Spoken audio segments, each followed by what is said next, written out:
Hey, post.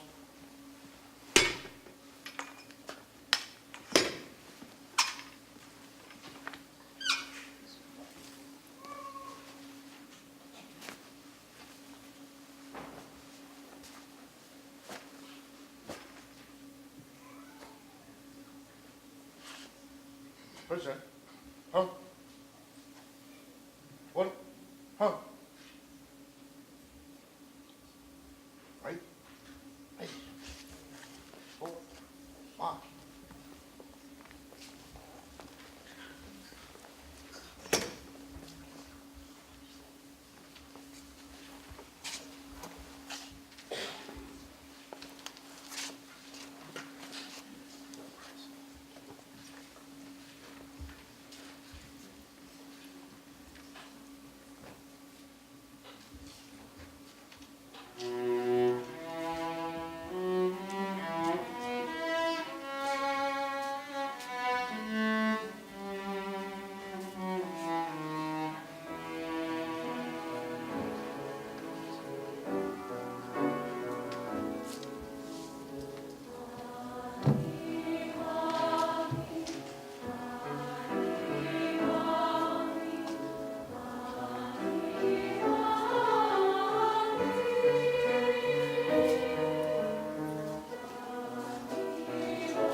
A poem by our irreplaceable Sonia Schreiber White, From Generation to Generation. We who lived through hell and you, who knew us well, we form a bond beyond the norm eternally. You must not weep. You must not fear. We do not sleep. We're here to guide your hand. And when the last of us is gone, you'll understand and carry on by the wisdom of your mind, by the power of your heart. You are sensitive and smart. You'll find a way. And so we bestow the hope, the trust, the future, the past upon you, and indeed upon your seed.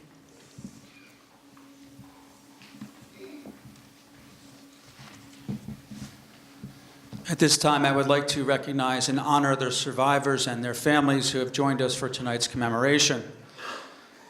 Golda Greenbaum, Eric Kahn, Rena Finder, and Rena Garup, Charlotte Gross, wife of Andy Gross, Howard Coles, son of Max Coles, Lillian Fox, daughter of Monique and Charles, Michael Gross, son of Andy Gross, Barbara Dobson, daughter of Blanca and Norbert Burrell, Barbara Brown,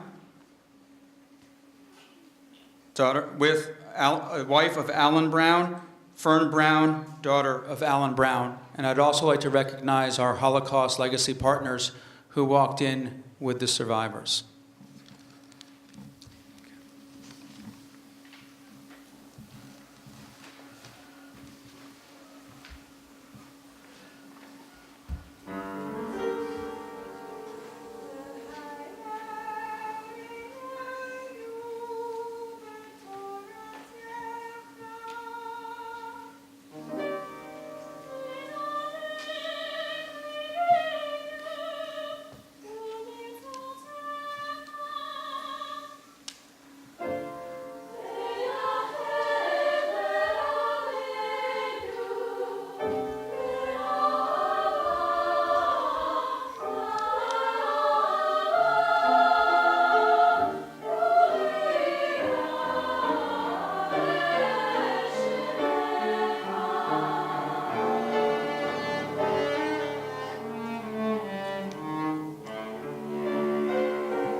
Robert McAndrews, scheduled to read tonight's Yom HaShoah reading, could not join us tonight.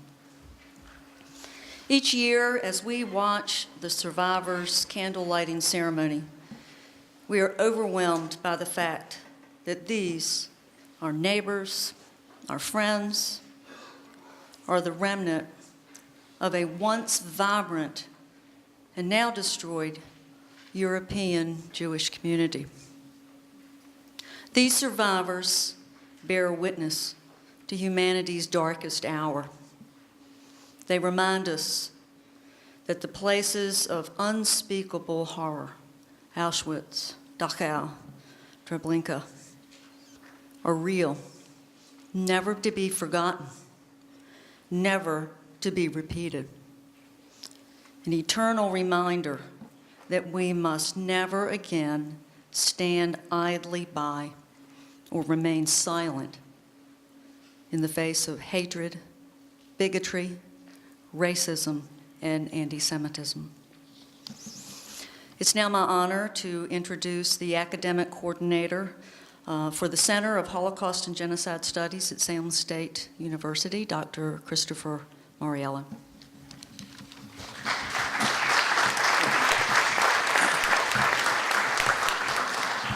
Good evening. Thank you all for attending this important commemoration of the Holocaust.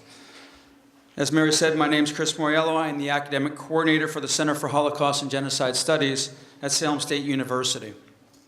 When the Holocaust Center of Boston North, so ably led by Harriet Wax and the late Sonia Weitz, merged into the new center at Salem State, we committed to continue organizing the annual Yom HaShoah in the spring. Speaking on behalf of the faculty, staff, and students at the center, Yom HaShoah reflects one of our central missions, to remember the Holocaust as 6 million Jewish victims and millions of others who died at the hands of the Nazis, and apply the universal lessons of the Holocaust to understand and to prevent future genocides. This is the second year that we have organized and coordinated the presentation, and we are committed to presenting this commemoration each year, and to do so with the support of the combined Jewish philanthropies and our many supporters. On the campus of Salem State University and the community, our center continues to expand its programs on research and teaching of the Holocaust and comparative genocide, Holocaust education and curriculum development for teachers and public programs such as the Holocaust Legacy Partners Project and the Sonia Schreiber-Weitz series. Our center continues to grow both on campus and in the community. That is no small part due to the support we receive from our university leadership. It is my pleasure to introduce the president of Salem State University, Dr. Patricia McGuire-Meservey.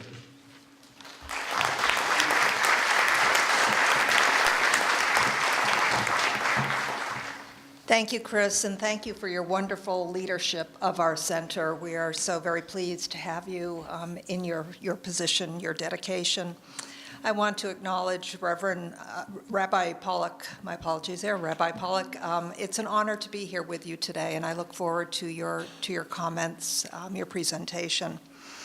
It is, as Chris indicated, the second time the Salem State University, through the Center for Holocaust and Genocide Studies, is hosting this event. And it is truly an honor to carry forward in the wonderful work of the Holocaust Center North Boston. And I would just like to extend a very deep appreciation to Harriet Wax for the work that she led for so many years and her continued energy that allows this to be a wonderfully successful event. Thank you so much, Harriet.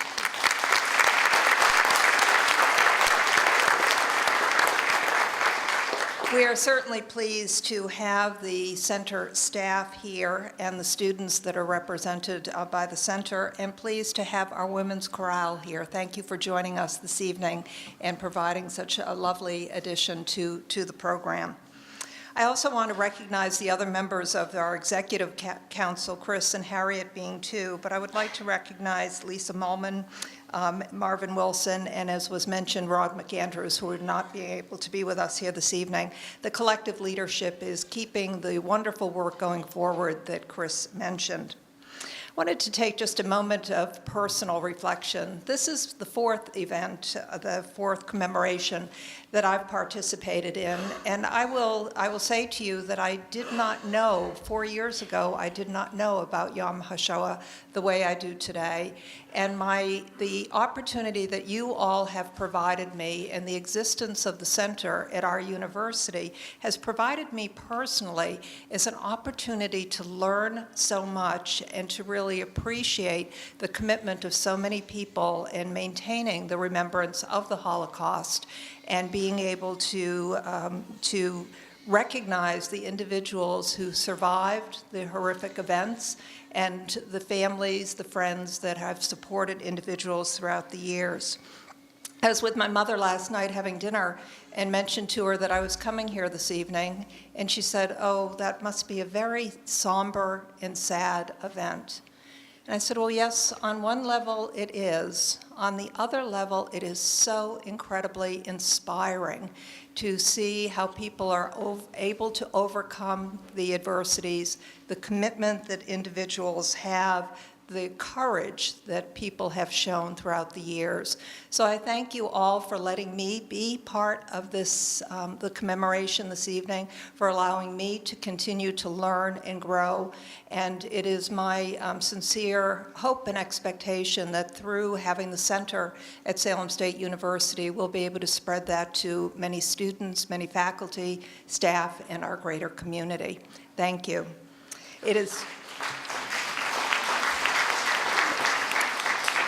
It is now my pleasure to introduce a wonderful public servant and a strong community leader, the Mayor of Peabody, Ted Betancourt.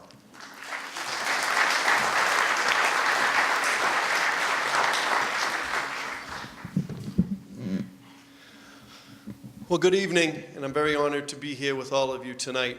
I'm joined by a number of people that I would like to mention that are here today, elected officials that I proudly serve with. First is our state representative, Tom Walsh. I wanted to apologize to Tom. He and I went, I think, over to the high school. I know I did, and I think I told him to go to the high school. So I apologize. I think he might have gone there. He was looking at me kind of fiercely when he walked in. But I also wanted to thank and mention that our representative, Ted Spiliotis, is here as well. Thank you, Representative. We have our school committee member, Jared Hockman, here today. And I also wanted to mention Jackie Turigian, the wife of our great mayor, Mayor Peter Turigian, is here also. And all of us are very proud to be here in Yom HaShoah. The center at Salem State has just been wonderful. I know many students that have taken courses there. And it means a great deal to the city of Peabody because for a number of years, the Holocaust Center, Boston North, was housed at the Peabody Main Library. And very important to all of us that support the library, support the city of Peabody, to have that affiliation with such a center and such importance. And very proud to be able to host this event every year, formerly at the high school. Now we have it here at the middle school. Next year we are going to have a brand new, beautiful middle school, and hopefully we'll have this event over there at that beautiful school that we're going to be opening up in September. But always Peabody will be here to make sure that the memories are never forgotten, the stories are always told and remembered, and I'm very happy and honored to be with all of you tonight. Thank you.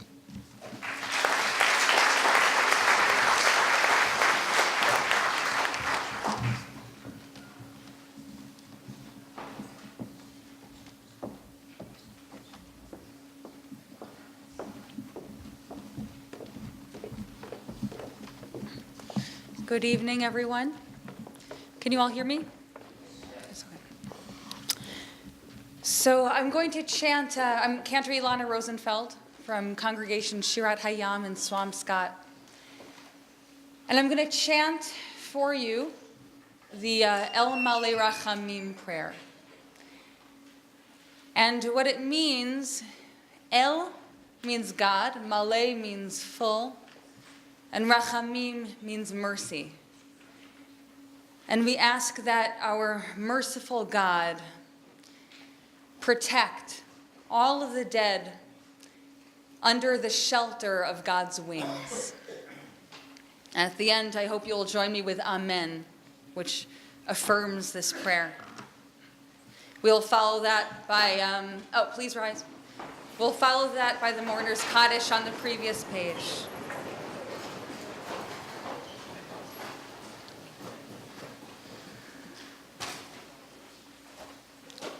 El male rachamim, shochen bameromim, haamtzei menucha nechona, tachat kanfei hashechina, במעלות קדושים וטהורים, כזוהר הרקיע,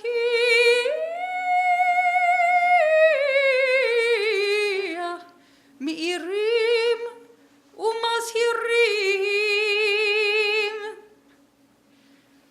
את נשמות אחינו בני ישראל הקדושים והטהורים, שנפלו בידי הרוצחים ונשפכו דמם באושוויץ, מיידנק, טרבלינקה ובשאר מחנות השמד באירופה, שנהרגו ושנשרפו ושנשחטו ונקברו חיים בכל מיתות משונות ואכזריות על קדושת השם.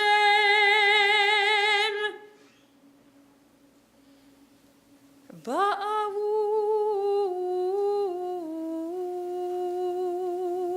שאנחנו בניהם ובנותיהם, אחיהם ואחותיהם, נודרים בצדקה בעד הזכרת נשמותיהם, בגן עדן תהא מנוחתם.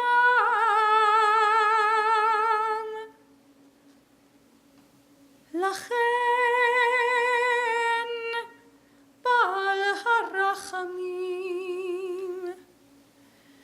יסתירם בסתר כנפיו לעולמים,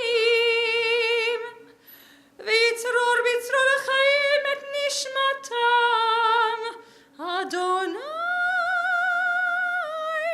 הוא נחלתם.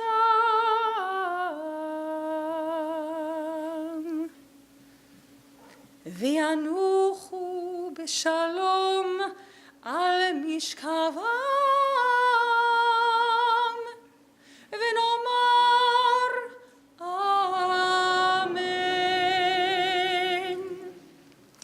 God, full of mercy, who dwells on high, grant proper rest under the wings of the divine presence in the lofty levels of the holy and pure ones who shine like the glory of the firmament. For the soul of our brothers, the Jewish people, the holy and pure, who fell at the hands of murderers, whose blood was spilled in Auschwitz and Majdanek and Treblinka, and the other camps of destruction in Europe, who were slain, buried, and slaughtered, and who were buried alive with extreme cruelty for the sanctification of the divine name. For we, their sons, their daughters, their brothers, and their sisters, will contribute to charity in remembrance of their souls. May their resting place in paradise be in paradise. Therefore, may the Master of mercy shelter them beneath his wings for eternity, and may he bind their souls in the bond of life. God is their inheritance, and may they repose in peace in their resting place. And let us say, Amen. We remain standing for the mourner's Kaddish. And this is a special mourner's Kaddish for the Holocaust. It's on page 11. Yitgadal Auschwitz, V'yitkadash Babi Yar, Shemei Rabbah Belzec, Be'almad Divarach Yerutei Bergen-Belsen, v'yamlich malchutei Buchenwald, b'chayechon u'v'yomechon chalmno, uv'chaye dechol Beit Yisrael Dachau, ba'agala u'vizman kariv v'meru Flossenburg, Amen. Yehi Shmei Rabba mevarach le'alam u'lalmei almaya, Yitbarach v'yishtabach Gross Rosen, v'yitpa'ar v'yitromam Mauthausen, v'yitnaseh v'yithadar Majdanek, v'yit'aleh v'yithalal Ravensbrück, Shemei dekudsha brichu, le'ela min kol birchata v'shirata sobibor, tushbechata v'nechemata stutenhof, da'amiran bi'alma v'meru terazin. Amen. Yehi shalama rabba min shemaya v'chaim aleinu v'al kol Yisrael v'meru. Amen. Oseh shalom bimromav hu ya'aseh shalom aleinu v'al kol Yisrael v'meru. Amen. May be seated.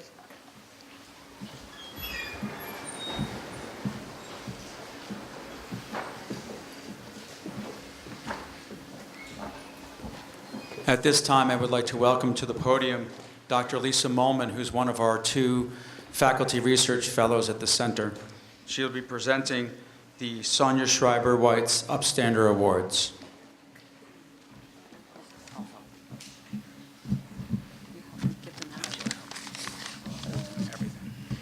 Good evening. Thank you, Chris. Am I on it? In memory and honor of Holocaust survivor and co-founder and education director of the Holocaust Center, the Sonia Schreiber-White's Upstander Award has been established and is a yearly tradition. It is our honor and obligation to continue this tradition at the Center for Holocaust and Genocide Studies. Sonia was a poet, author, and spokesperson for her generation who put a face on Holocaust history. A remarkable woman who became a role model for the generations after. She was beloved by everyone who had the privilege of hearing her share her experiences during the Holocaust. Her mission was to encourage others to apply the lessons of the past to the present. I dream of a world without victims and victimizers, and even more, without bystanders. The award recipients have emulated Sonia's commitment to making our world a better place by demonstrating that they are not bystanders, but upstanders who have taken action on behalf of another against prejudice, hatred, or indifference. Being an upstander is not easy for anyone of any age. It is my pleasure to invite the honorable mention recipients to join me on stage and remain until all of the awards have been given. Please reserve your applause until the end of the presentation. Emily Horgan, Walker Massey, Portia DeSimone, Noah Robb, Kishan Patel, Margaret Hawk. And this year's Upstander Award goes to Emma Meyer and Max Murdoch. Will Max and Emma come to the stage, please?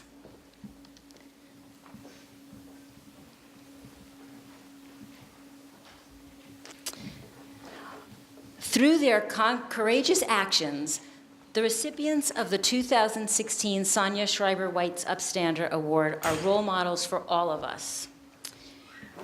One ordinary day, on a hockey rink, Max witnessed a group of players ridiculing another student.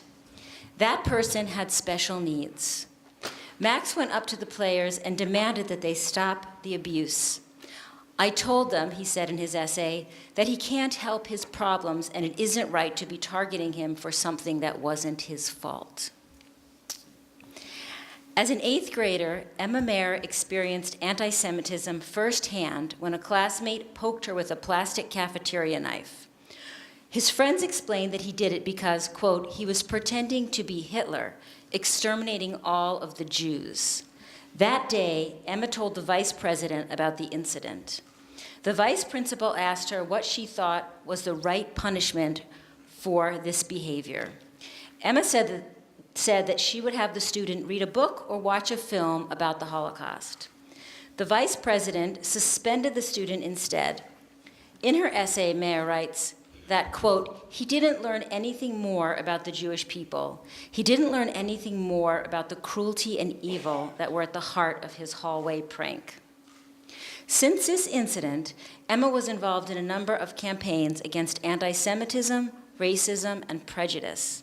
Recently, Emma participated in a silent riot in support of LGBTQ students. For an entire day, the students kept silent, mirroring, quote, the feeling endured by closeted, abused, and oppressed queer people. At the end of the day, the protesting students broke the silent protest in an open mic ceremony. Emma read the poem About Bigots by Sonia Schreiber-Weitz. All of these wonderful young people helped to renew our faith that a world without bystanders is indeed possible. Congratulations.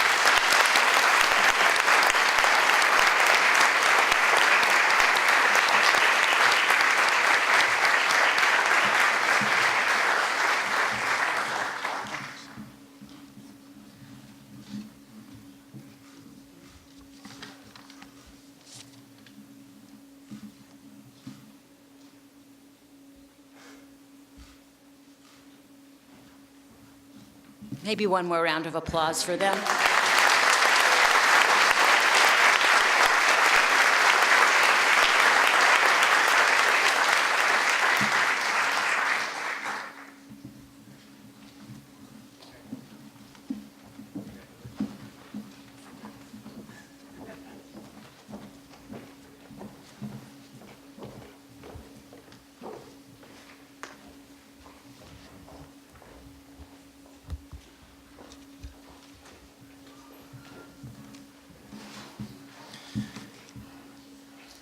It's my pleasure now to introduce Rabbi Joseph Pollack. Joseph Pollack is a child survivor of 2 German concentration camps, Westerbork and Bergen-Belsen, and is the author of the award-winning memoir entitled After the Holocaust, The Bells Still Ring, published in 2015. He is the Chief Justice of the Rabbinical Court of Massachusetts, and his scholarly essays have appeared in many journals and academic books, while his less technical pieces have been published in such newspapers and periodicals as the Boston Globe and the Commentary magazine. Critics have said that his memoir is a continuation of Anne Frank's story. It is what she would have written if she had survived. Rabbi Pollack is an assistant professor of health law at Boston University's School of Public Health and is retired Jewish chaplain of the university, a position he held for over 40 years. Please join me in welcoming Rabbi Joseph Pollack.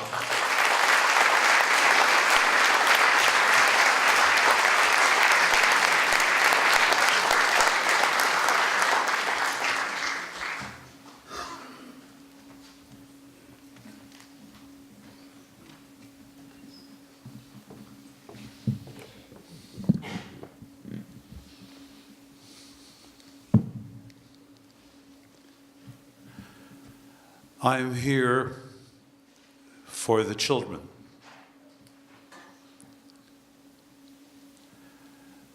One and a half million children who were murdered in those years. I am one of the youngest of those children.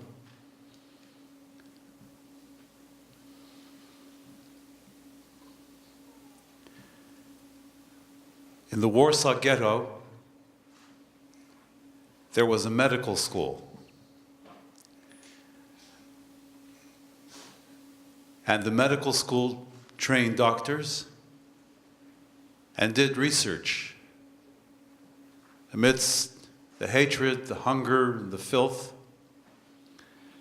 And one of the things that they studied in the Warsaw Ghetto, these doctors, was children. And they also studied hunger. And they discovered, they wrote papers about it, which we still have,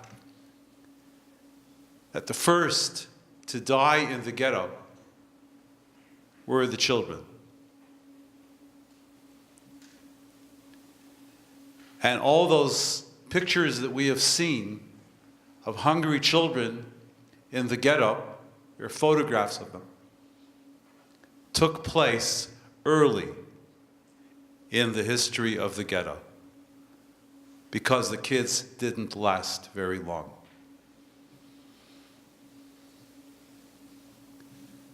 Who remembers these children?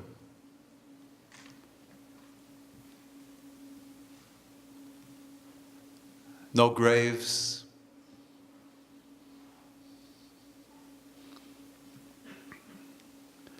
I once sang the prayer that the cantor just sang, and Elie Wiesel was standing next to me. And at the end of the prayer, the Hebrew text has it, and let them dwell in their resting places in peace. V'yanuchu b'mishkavam b'shalom.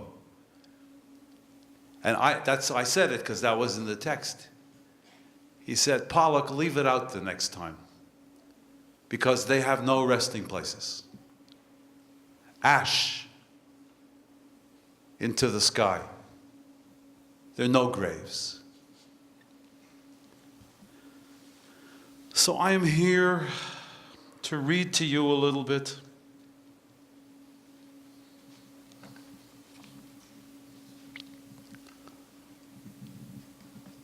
about me.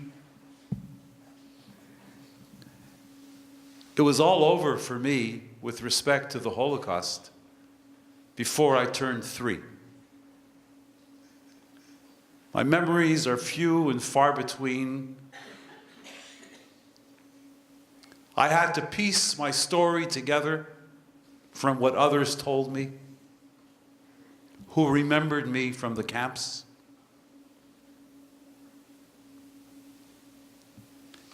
And this part of my story actually begins before I was born. This is what she says. The Nazis came to our house in the middle of the night. They came, Mother said. They came, she accused, with motorcycles, with guns. They banged, she said. They banged with the guns on the door. They pounded incessantly on the door, no let-up. The pounding does not subside. They will not go away. They will knock until the end of time, and even after that, they will pound into the blackness of the night. The percussion of the Holocaust.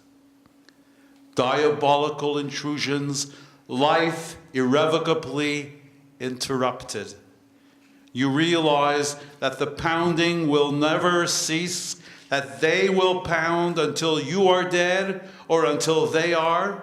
It is then that you understand not just that your life trajectory has been irreversibly disturbed, but also that your autonomy has come to an end.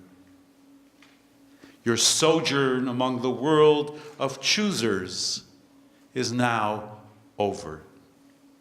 In the evenings, you will no longer draw the curtains, shut the lights, close the doors, and conclude the day.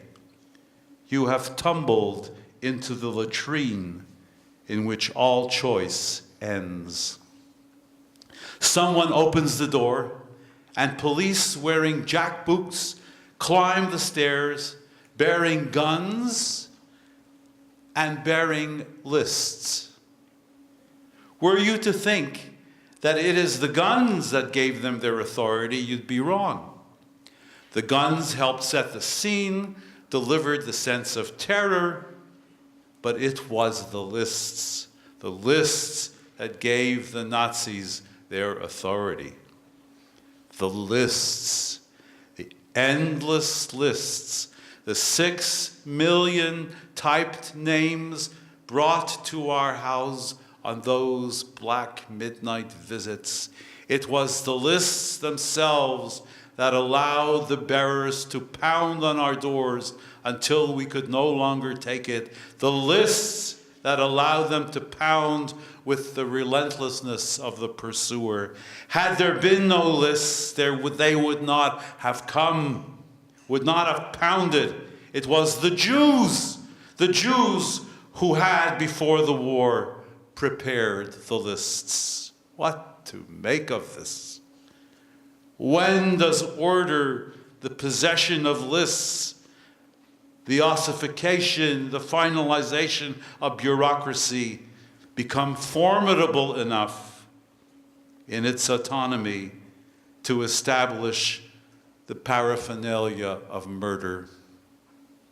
The Jewish Council in Holland, in delivering the lists to the Nazis, was not knowingly suicidal.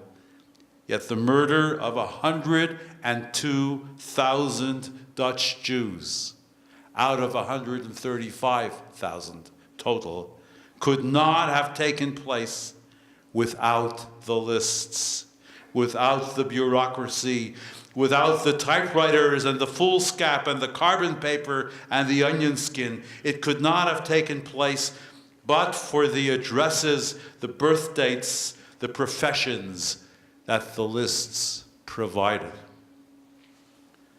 The list is what snared you. It was terser than you, more to the point than you, neater than you, in its own way, more real than you. Your birthday was on it, your address, your occupation. I got my list with my name on it hanging in my kitchen. You can come see it anytime. Its authority lay not just in its data, but in that it was typewritten. Typewritten meant official. Official meant authority. Authority meant license. Each name and its accompanying detail occupied a line. The approaching end of the line was signaled by the typewriter bell. And soon after it rang, the next line with its next victim began, so that the bell tolled for you and for each person after you. 6 million bells rang in those years. 6 million bells indicating 6 million verdicts, indicating 6 million deaths, 6 million murders. My father lies in a mass grave in a churchyard deep in eastern Germany where the bells still toll. Christians sought him out. Christians murdered him. Christians buried him with Christian love. Christians still tend to his grave 70 years later with Christian love and deep remorse. Christian bells still disturb his great slumber, echoing the bells from the typewriters in the Jewish Council where he had worked and on which he had no doubt typed. The typewriters which upon printing the names told the dooms of the victims into eternity. Shall we, as a memorial to the 6 million, call for the silence of all Christian bells? The percussion of the Holocaust. A friend who, like myself, is an infant survivor of the Holocaust, has been the chief percussionist of a major symphony orchestra for almost 40 years. What rings for him from those bells? I am still not born. After the war, Mother is prepared to repeat the tale as often as I want to hear it, which is pretty much never. When I'm finally prepared to hear it, by which I mean to internalize it, to appropriate it, she is long dead. The tale is on tape, and I am bursting.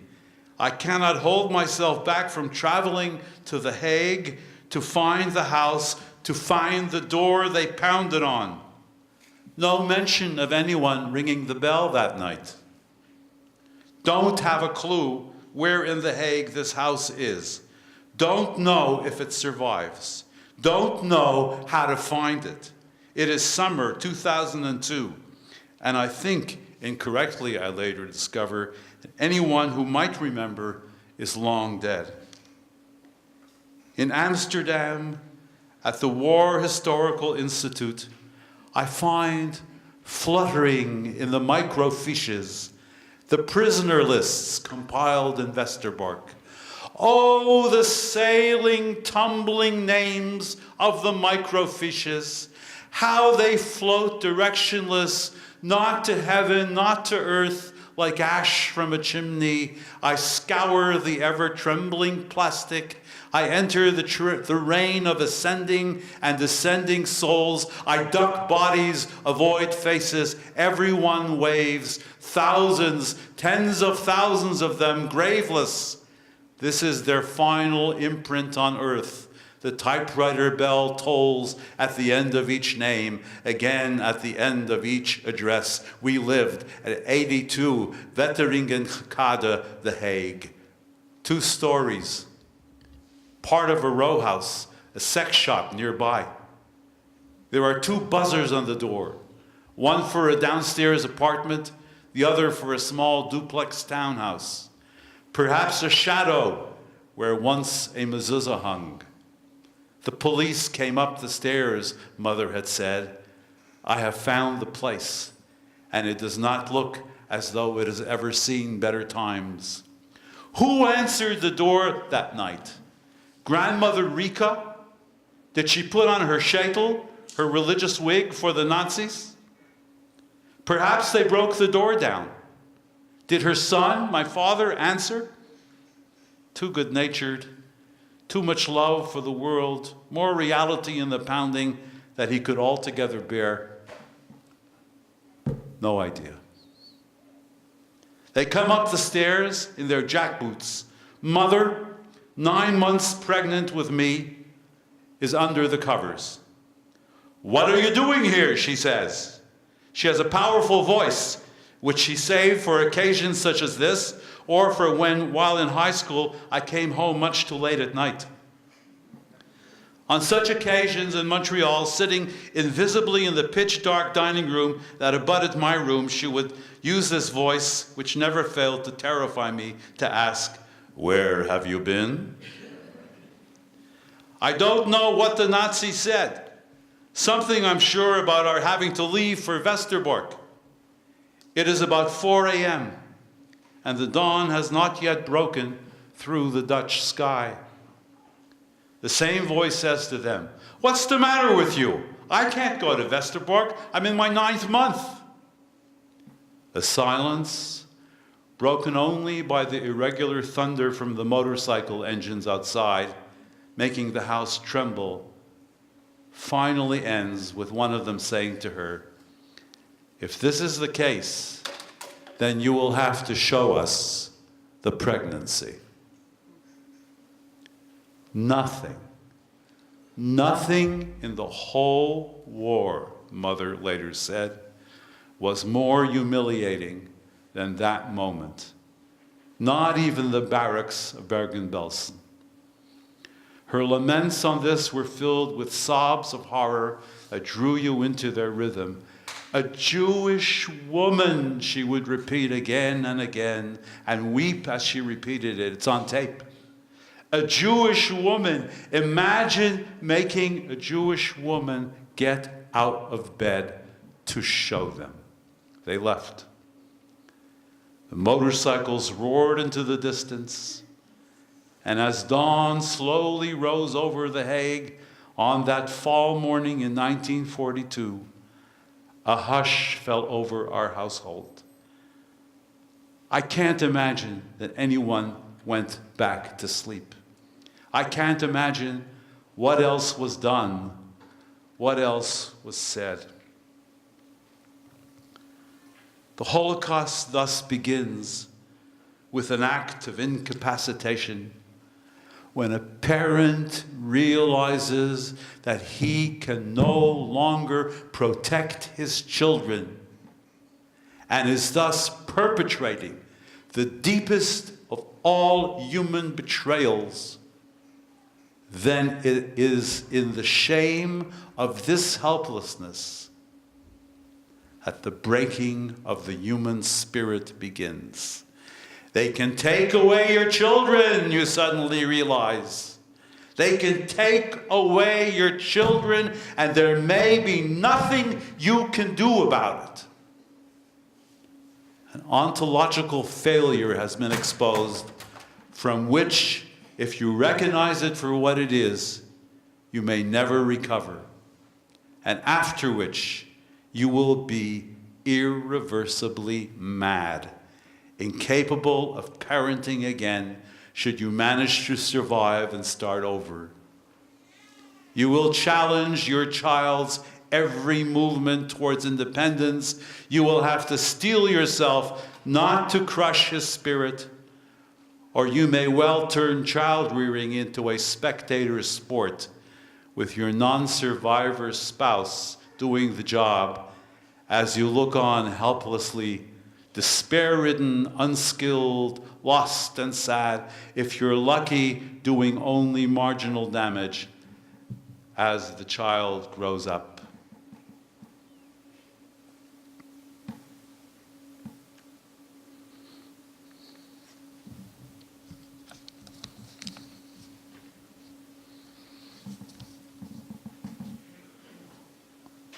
Almost a year later, we had an interlude because she was pregnant. Almost a year later, we went to Westerbork. Westerbork is the weirdest of all the concentration camps. It had a hospital with 1,000 beds. It had a soccer team. It had a beauty parlor. You got to read about Westerbork. There's nothing like it. The biggest hoax in the entire Second World War. It's all in here. From Westerbork, we went to Bergen-Belsen. Bergen-Belsen, if you had to choose a camp in 43 or 44, depending when, up to August 44, if you had to choose a concentration camp, you would have chosen Bergen-Belsen. The best conditions, 8,500 Jews. The Jews there were all chosen because they had good papers and connections, passports, and so on, and the Germans thought they would be very good for prisoner exchange at the end of the war. And then the Germans realized that they're not winning the war, and they started doing emptying all the other camps. They started emptying the other camps the end of November, the beginning of December 1944. What season are we in? What season are we in? Winter. The death marches begin from Auschwitz, from all the different camps. Anne Frank came from Auschwitz on a death march to Bergen-Belsen. And by the end of December 44, Bergen-Belsen, which had been built for 8,500 Jews, with enough food and enough water and good sanitation for them, Bergen-Belsen suddenly had 40,000 people, with no increase in food, no increase in drinking water, and no increase in sanitation. Most of the camp got typhus. Excuse me for being very frank with you. Typhus, what happens with typhus is that you get fever about 105, 106. Mostly you don't make it. If you do make it, you spend 2, 3, 4 weeks shitting. The great American critic, Terence DePrey, talked about the excremental assault. You're 3 people to a bunk. If you're at the bottom of the bunk and the people in the top bunk can't walk because they're too hungry, the shit is falling down from one bed into another. And that's Bergen-Belsen. Okay? The children played in the excrement, and the children, of course, died with everybody else. And the children played hide and seek. What did we play hide and seek around? Remember that by the time the British and the Canadians liberated Bergen-Belsen, if that's the word, by the time they liberated Bergen-Belsen, there were between 15 and 30,000 dead to be buried. So what did little Joseph Pollock and his friends play hide and seek around? Tell me? Yeah. So here's what happens. I have to watch the time. Here's what happens. My father dies. We all got on a train. Let me tell the fuller story. They decided to empty the Star Camp at the beginning of May 1945. You with me? Beginning of May 1945, the 8,500 people in the Star Camp they want to send out of there. They want to send them to Theresienstadt, which is due south, right below Germany is Czechoslovakia. Theresienstadt is right outside of Prague. They sent 3 trains with 2,500, 3,000 people in each train to Theresienstadt. The first train is liberated by the Americans somewhere near Berlin. Remember, there is no straight corridor for a train to go due south. It's all bombed. So you have these crazy train drivers trying to find, a way to get down there. The second train of the 3 trains emptying the camp, the second train actually makes it to Theresienstadt. The third train drops off the face of the earth. No one knew what happened to that train. Of course, that's the train that I was on with my mother and my father. Eventually, the train got written about and described, and we unpacked that whole story. The train was liberated by those great friends of the Jews, the Cossacks,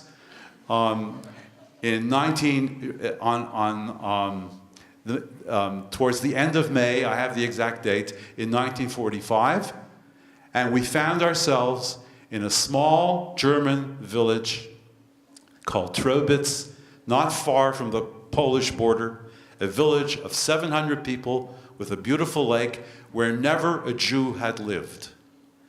The villagers gave us their houses. The villagers gave us their food. Some of them died of typhus. Our train had 2,500 people. By the time we got to Trobitz, 400 or 500 people had died on the train. And the train was constantly stopping so we could bury people. The train journey from Bergen-Belsen to Trobitz took 13 days. My wife and I drove it in about 3 hours. You can imagine what went on in that train. We get to Trobitz. The Russians are there. They are the ones who liberate our train. The Russian doctors, Russian nurses. And we get some kind of medical attention. It doesn't help my father, who dies and is buried in Trobitz.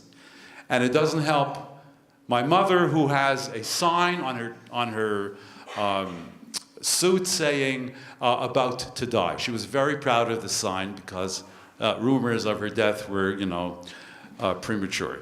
But I didn't know that.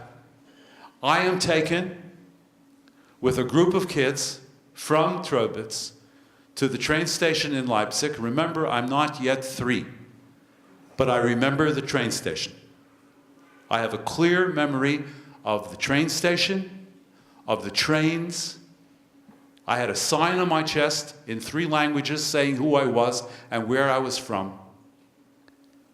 And the guys that brought me to the train were American soldiers from an African-American division that was running trucks in that part of Germany.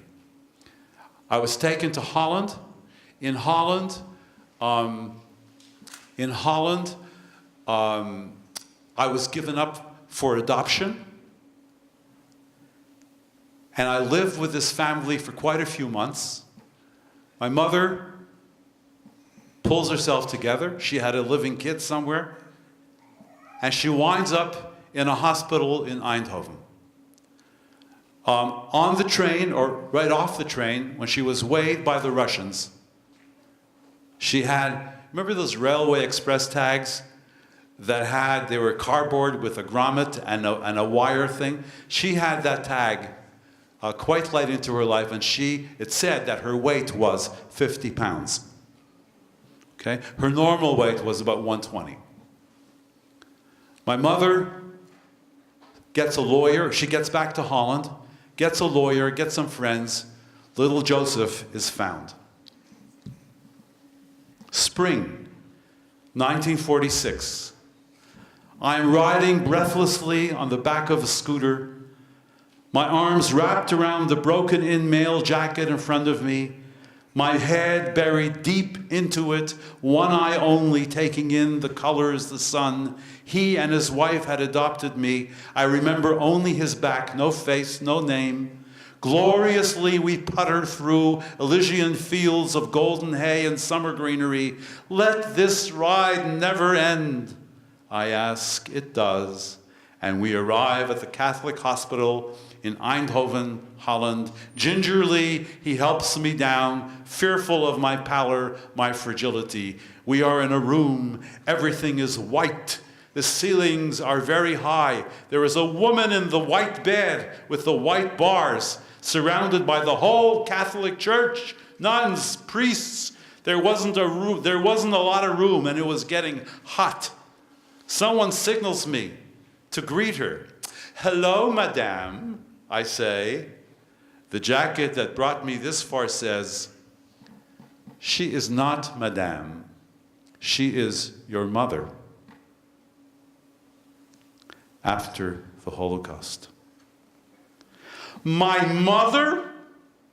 My whole being rebels at the word. My body shakes. Somewhere inside me I scream, a cry so grief-struck, so thunderous that no one is left in the room, save for the woman in the bed. I look at her shattered form, her rheumatic, deformed legs, the Holocaust madness still in her eyes. My mother? Not! I screamed silently. Not! The jacket has left. His warmth, his reassurance, puttering into a distance not meant for me. Can a child actually want to die? After the Holocaust. Joseph, she says, Joseph, yes, I am your mother. He doesn't seem to recognize you, the church says. It is possible that he isn't yours, isn't it? Children get lost, displaced, mix-ups are common. We really cannot let you keep this child unless we are sure he is yours. Whoever he is, you can be sure that the church will take very good care of him. She understands the stakes. She always did. That's how we survived. Joseph, she says, Joseph, come here. There is kindness in the horror of her form. I come. He doesn't recognize me, she says to the church, because the last time he saw me, I weighed 70 pounds less than I do now. Come, sit here, she says to me. We'll play a little. I want no part of her wretched, morbid form. I don't sit. I feel I'll vomit. I don't understand the church. She says to the church, there are too many people in this room How can I reacquaint myself with my child in the middle of a theater? Can you please leave? The church leaves, save for one or two, ostensibly the decision makers. She speaks to me with love, gently, gently. Do you remember how we used to read Little Red Riding Hood together? How I would read one line and you would finish the rhyme in the next line? She tries it. I respond haltingly with the rhymes. Soon I cannot control them. They pour out rhyme after rhyme, verse after verse.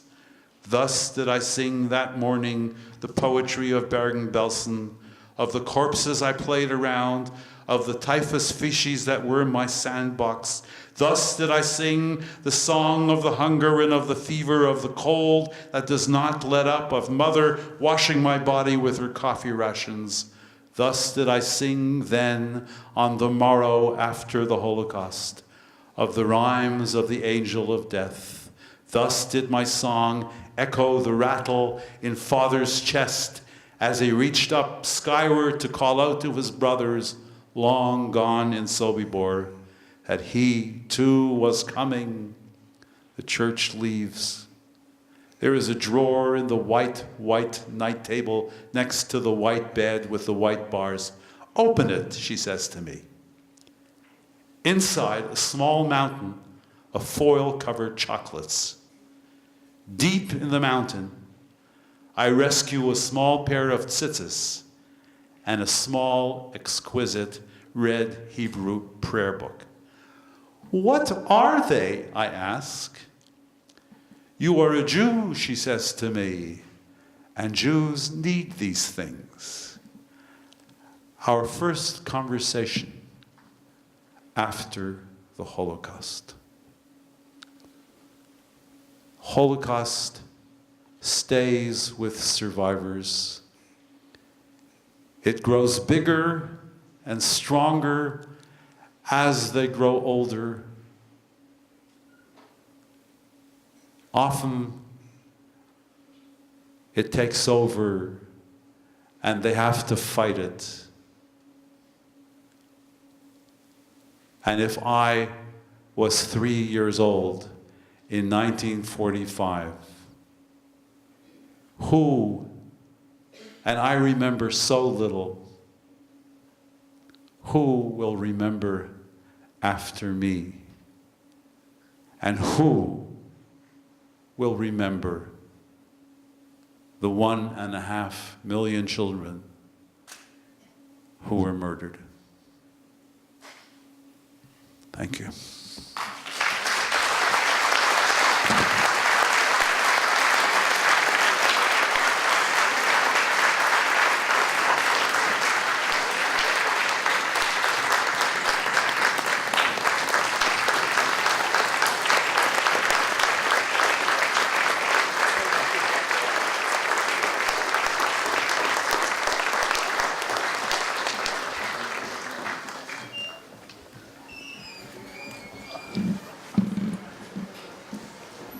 Thank you, Rabbi Pollack, for those powerful words. I look out and I see so many young faces out there and so many students out there. These are words to live by and these are words to remember by. Before our closing song, I would just like to thank some folks that made this possible. I'd really like to thank the administrative assistant for the center, Kathy Hennessy, who makes all of these things possible, organized it, as well as Danny Yachette, who is my assistant at the center as well. So could you give them a round of applause?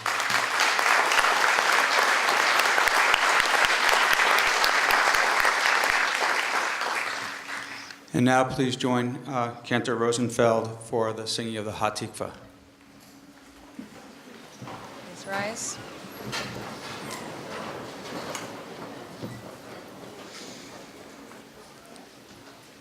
The words are on page 13. Kol od balevav perima, nefesh Yehudi homi.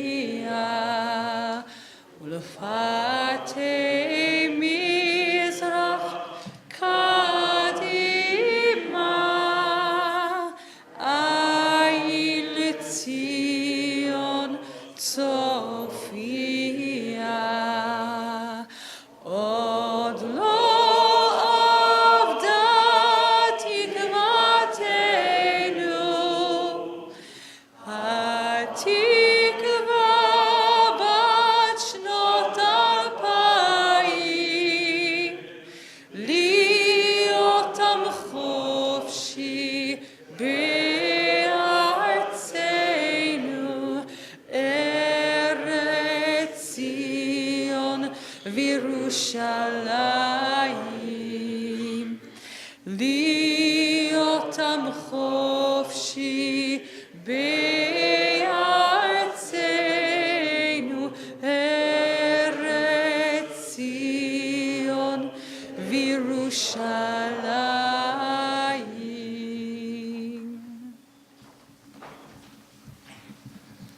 Thank you. I'd just like to also thank the Salem State Women's Chorale. They did a wonderful job tonight, so thank you. And last but not least, our hostesses and hosts out in the hallway were our students from the Peabody Public Schools and their teachers. So thank you very much for also helping us, and thank you to Peabody Public Schools for giving us the auditorium for the evening. Thank you all, and have a very safe trip home.